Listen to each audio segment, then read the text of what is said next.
세상에 떠도는 기묘한 괴담들. 첫 번째 이야기. 우리 집에 이상한 우렁각시. 전에 살던 집에서 있었던 일입니다. 내가 살던 곳은 지은 지 30년은 더 된 낡아빠진 2층짜리 목조주택입니다. 역 근처에 있었지만 워낙에 오래된 곳이라서 그런지 주변 집들에 비해 집세가 훨씬 저렴했습니다. 다른 곳보다 싼 집을 찾아서 모인 사람들이 사는 곳이니 당연히 주민들도 그리 유복한 사람은 없었습니다. 하루 종일 기침만 하고 있는 노인에 사시사철 뭔 소리인지도 모를 말로 싸움만 일삼는 외국인 부부까지. 당시 나는 프리터라 일은 하고 있었지만 수입은 적었습니다. 그리고 언제부터인가 방에 이상한 일들이 일어나기 시작합니다. 처음에는 사소한 것이었습니다. 버린 적이 없는데 쓰레기통이 비워져 있습니다. 쓰레기를 훔쳐갈 사람이 있을 리 없으니 그저 내가 착각한 것이라 생각했습니다. 하지만 며칠 뒤에 또 쓰레기통이 비어져 있습니다. 나는 확신했습니다. 누군가가 쓰레기를 훔쳐가고 있는 것이라고. 하지만 왜 쓰레기를 훔쳐가는 걸까? 결국 나는 고작 쓰레기 따위야 마음대로 하라고 생각하며 신경 쓰지 않기로 했습니다. 하지만 이상한 일은 계속 일어났습니다. 이번에는 몇 장 없는 팬티 중에 하나가 사라진 것이었죠. 고인 세탁소에 들러서 세탁물을 가지고 왔는데 어제 입었던 놈이 사라져 있었습니다. 그 팬티는 며칠 뒤에 방 안에서 발견되었지만 왠지 이상했습니다. 부엌에 쌓아둔 설거지거리가 전부 정리되어 있기도 했지요. 물론 내가 한 적은 없습니다. 어느 날 집에 돌아오니 옷장 안에서 소리가 나는 것 같은 기분이 들었습니다. 옷장을 열었지만 당연히 안에는 아무도 없습니다. 며칠 더 지나서 감기 때문에 아르바이트를 조퇴하고 평소보다 좀 더 빨리 집에 왔습니다. 현관을 열자 그 녀석이 있습니다. 그 여자는 나를 보았고 나는 큰 소리를 지르며 밖으로 도망쳤습니다. 주변 사람에게 전화를 빌려 경찰을 불렀고 곧 경찰차가 왔지요. 사정을 말하자 경찰은 집을 조사하러 들어갔습니다. 밖에서 기다리고 있자 여자의 고함 소리가 들리더니 곧 경찰한테 잡혀 나왔습니다. 다음 날 경찰서에서 연락이 왔기에 찾아갑니다. 범인은 옆집에 혼자서 살고 있는 여자였습니다. 정신적으로 문제가 있어 통원 치료를 받고 있다고 합니다.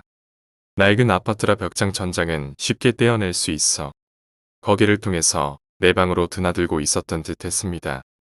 처음에는 그저 옆집에 누가 사나 하는 호기심에서였지만 그것이 점차 연애 감정으로 바뀌었다고 합니다. 내가 그 여자를 본 것은 그날이 처음이었습니다. 긴 머리카락에 잔뜩 야인 모습은 꽤 기분이 나빴지요. 경찰관은 내게 말했습니다. 저 여자는 정신병이 있으니 곧 석방될 거라고. 웬만하면 이사를 하는 게 안전할 거라고. 나는 짐을 정리해서 친구네 집에 잠시 얹혀 살다가 지금 살고 있는 집으로 이사했습니다.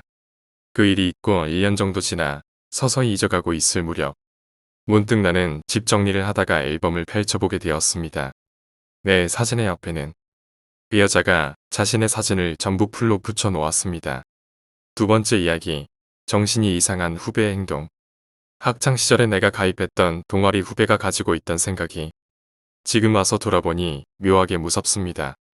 친목회인지 뭔지 아무튼 술자리에서 옆에 앉게 되었던 적이 있었는데 자기소개를 겸해서 시시콜콜한 이야기를 늘어놓게 되었지요. 그 녀석이 말하기를 자신은 4년에 한 번씩 큰 사고를 당해서 입원하게 된다는 것이었습니다. 자세히는 기억 못하지만 4살과 8살 때 있었다는 사고는 꽤 큰일이었던 것 같은 인상을 받았습니다. 흉터 자국도 직접 봤고 흉터는 놀랄만한 정도로 크게 남아 있었지요. 하지만 12살 때 있었다는 사고는 좀 미묘합니다. 12살 때 자전거를 타다가 벼랑에서 떨어졌다고 했나 그랬을 겁니다. 게다가 16살 때의 사고라고 말한 것은 애매했습니다. 무사히 17살이 돼서 신난 그가 달리는 폭주족 오토바이 뒤에 올라타려다 사고가 났다는 것입니다. 그 정도면 본인이 사고를 자초하는 게 아닌가 싶을 정도였습니다. 이상한 믿음을 가지고 살아가는 놈이구나 싶었지만 그게 끝이 아니었습니다. 그 녀석은 20살이 되자 캠퍼스 근처의 교통량이 많은 국도를 무단횡단으로 지나다녔습니다. 옆에서 보기만 해도 오금이 저릴 정도였지요.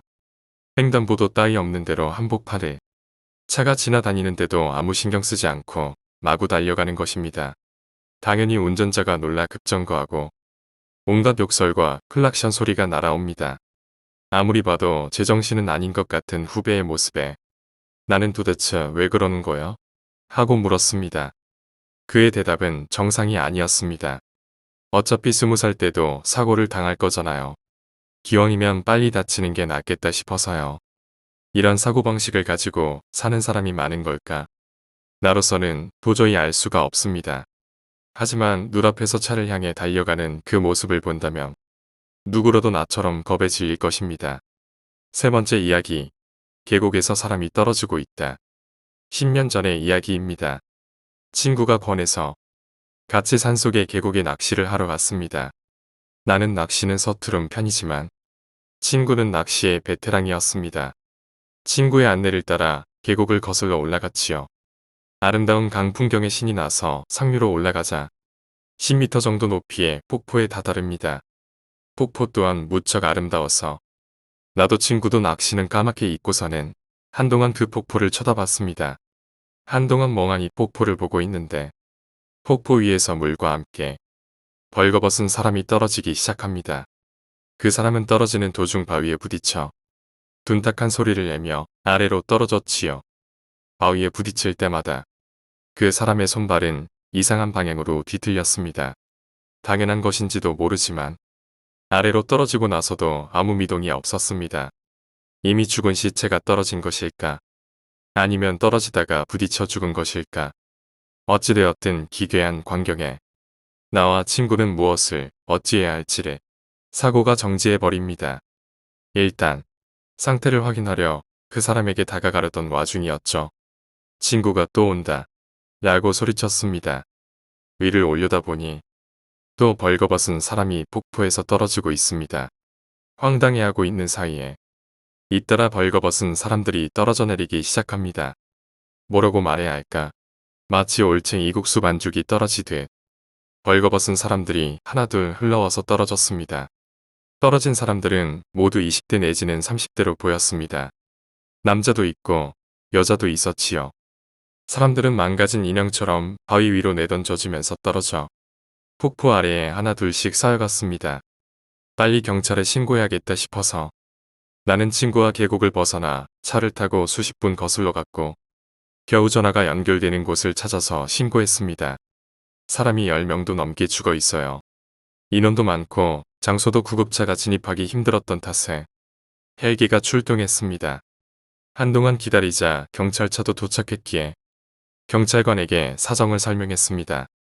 하지만 잠시 뒤 헬기에서는 대량의 시체 같은 건 보이지 않습니다. 라는 보고가 들어옵니다.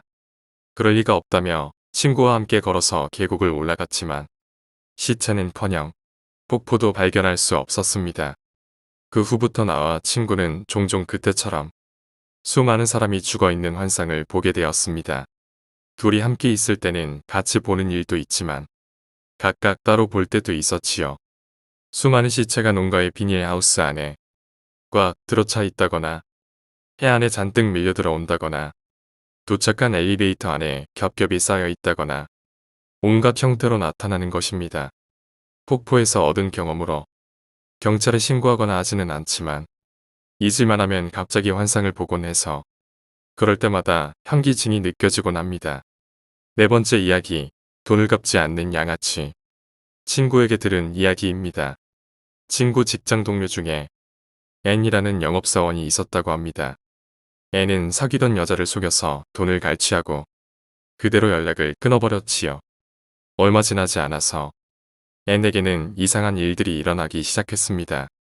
현금으로 물건값을 받고 회사로 돌아오면 그 사이에 돈이 사라져 버리는 것이었지요. 처음에는 계산 실수나 착각인가 싶었습니다.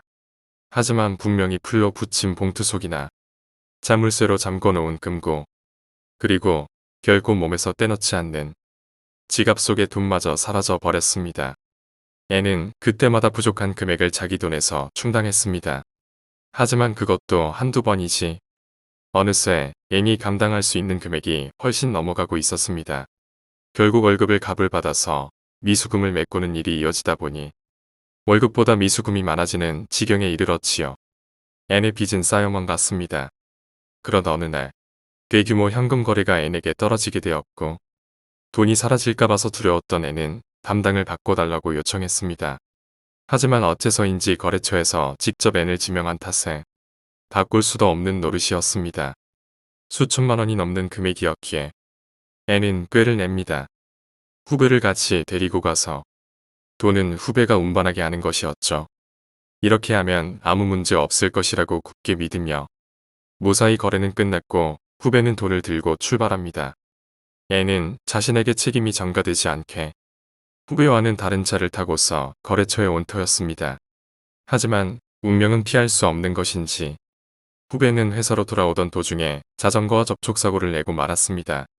사고 조서도 받아야 하고 피해자가 학생이었던 터라 부모가 오기를 기다려야 하는 상황이었습니다. 회사에서는 빨리 거래 대금을 가지고 오라는 독촉 전화가 쏟아집니다. N은 이를 악물고 자동차 대시보드에 현금을 깔아서 자기 눈에 보이도록 하고 운전을 시작했습니다. 하지만 그는 회사로 돌아오지 못했습니다. 돌아오던 도중에 가드레일을 뚫고 절벽 아래로 떨어지는 사고를 냈고 그대로 즉사했습니다.